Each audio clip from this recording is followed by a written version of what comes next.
Pendant l'exil de Sundiata, le Mandé gémissait sous la poigne de fer de Sumaoro Kanté. Le roi sorcier régnait par la terreur et la magie noire, écrasant toute velléité de liberté.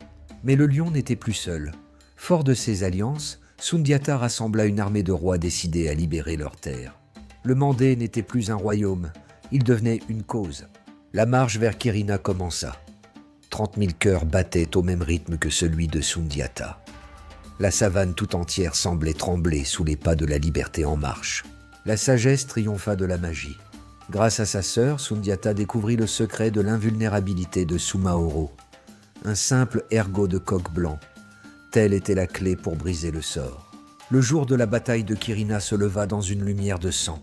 Face à face, le destin de l'Afrique de l'Ouest se jouait sur ce champ de poussière et de courage.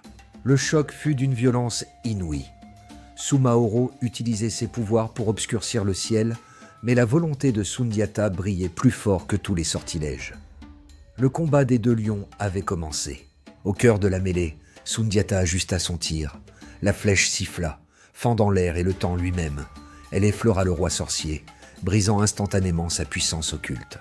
Voyant son pouvoir s'évanouir, Sumaoro prit la fuite.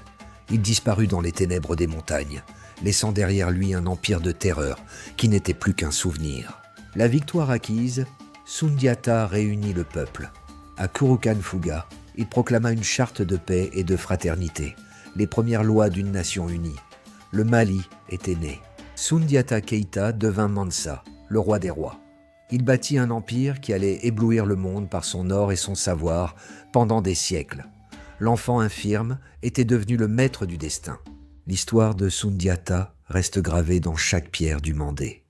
Il est le roi lion éternel, celui qui a appris à son peuple que rien n'est impossible à celui qui se lève. Fin.